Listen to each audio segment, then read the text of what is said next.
Hello. I have no clue if this thing is lagging or not, but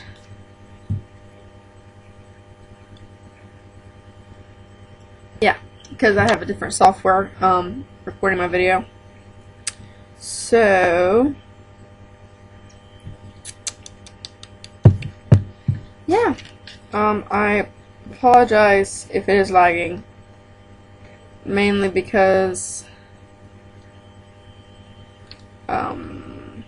yeah, I just apologize because I can't really do anything about it. I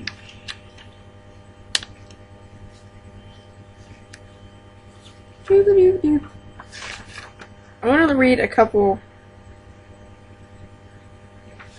stories from the Shot in the Arm by Sharon Lee Raguzzi. I know I've already read one today, but I want to read a couple for hold on. I apologize. I want to read a couple for Lancelot and Lancelot and Fat Man. I think it's Fat Man. I noticed you were having some trouble, and you asked us all for help. So there's probably tons more people out there that have good advice, like on physical things you can do, like I don't know, like drink water. And you said I think you said you tried that, and it still didn't help. I have sort of the same problem. Like if there's food there, I'm gonna eat it. That's why I try not to keep too much junk food in my dorm.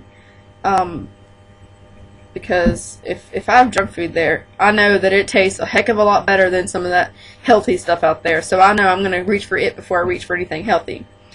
But I probably should be taking my own advice. But anywho, I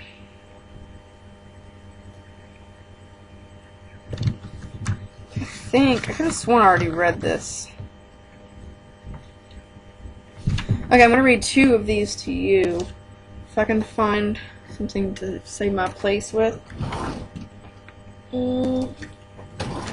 My mini diploma. Anyway, so there's that one. I'm going to read, the first one I'm going to read is,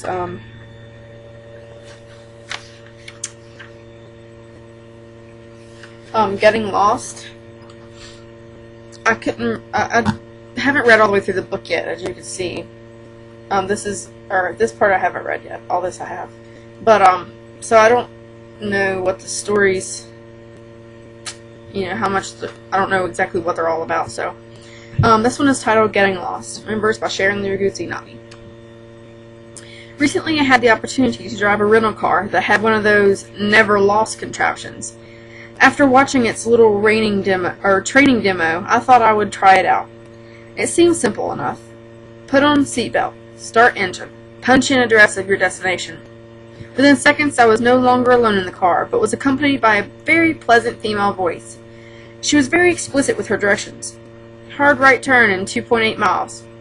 Every now and then I would somehow misinterpret her directions and go the wrong way.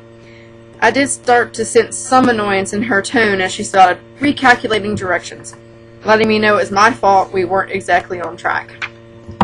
For the first few jaunts, we would pass a mall or even a gas station. I would be afraid to stop because I didn't want to tick her off or, worse, risk getting lost. When she would say with a sigh of relief, "You have arrived at your destination," I have to admit I was relieved. But by the third day, I decided to risk, to dare, to rebel. I was hungry, and although I hadn't typed in the address for Applebee's, I was going to intentionally turn off the prescribed path. Holding my breath and taking a non-directed hard right, I shot off the freeway. Gliding into the Applebee's parking lot, I turned off the motor before she could voice her dismay. Enjoying a nice lunch, I got back into the car and started the engine, bracing myself for what was to come. Would I have to start all over again, punching in my destination? The never-lost lady appeared. She came to life and very nicely asked me, "Would you like to resume your journey?" Wow! No lectures, no cold shoulder, just a simple question, to which I punched in my yes. Wouldn't it be great if we could do this for the journeys in our lives that take us to our goals? If each day when we got up, we dressed, did our normal routine, and said it aloud or wrote down what our goal of the day was, and also to our ultimate destination. Then we would jot down some of the steps that we know will get us going in the right direction. If somewhere during the day we found ourselves veering off track or taking a total respite, when we finished, we could just ask ourselves, would you like to resume your journey? No beatings with the wet noodle, no negative self-talk, just a clean, swift, let's resume. Because let's face it, only if you're driving with my husband do you start from point A, arrive at point B, no matter what might catch your eye along the way. Most of us get distracted, but we still make it to our destination. So what if it takes us a little bit longer? We might experience something that was enriching and worthy of our time. I like that one. I think that was one of my favorite ones out of this book. Because I'm all the time getting lost. Okay. And this one, the second one is titled Fear Factor. It just, I don't know, it sounded interesting, so hope these help, by the way. I don't know if they do or not, but hope they do. Okay, this one's titled Fear Factor. It is interesting how the fear of the time it will take to do something so often overwhelms us and stops us in our tracks. And the fear doesn't always rear its ugly head when we first join, but rather when we hit a bump in the road. That is, when the negative self-talk, the "I'll never be able to do this" mantra takes over. Since I had been down this road before, the last time I joined Weight Watchers, I tried to analyze the situation. This was my profile. Get discouraged? Quit. I tried to find other things in my life that I wanted where the results were far off in the distance, and yet I stuck to it. Unfortunately, I came to realize that I wasn't big into working hard at things that were difficult to do. This realization didn't do much for my self-esteem either. But I did come up with two things I did stick with. One is my marriage, which never seemed difficult to me but probably looked challenging to a lot of other people, especially to those who were older and wiser than me at the time. And then I had an aha moment. This never seemed difficult to me because it was something that I really wanted and felt was worthwhile to work at each and every day. The second is the times when I was pregnant. Those of you who have never had this experience, bear with me and try to imagine. It was something I really wanted, similar to the time I joined Weight Watchers. In the beginning, I was psyched, similar to Weight Watchers. I would get excited as my body started changing, and each week I would track my progress, similar to Weight Watchers. I would need to buy new clothes because the old ones no longer were fitting, also similar to Weight Watchers. And then, somewhere during this wonderful experience, I'd hit a wall, and I'd want it over. The time would start dragging, and so would I. People would look at me as if to say, "You still haven't had that kid?" Just like Weight Watchers, when they say, "You still haven't gotten to your goal?" Now, the big difference between being pregnant and being a Weight Watchers is, of course, I couldn't say, "I'm not doing this anymore." I had to hang in there.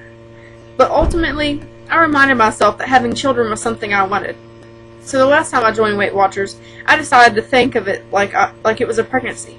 I told myself I would give it 9 months. It took 10, but I knew from experience that if I wanted to, I could hold out for that long.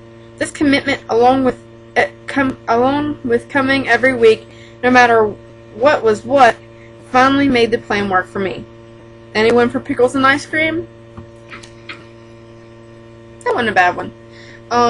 So before this video gets any longer, I hope that helped you. I'm going to post another video basically explaining what I did today.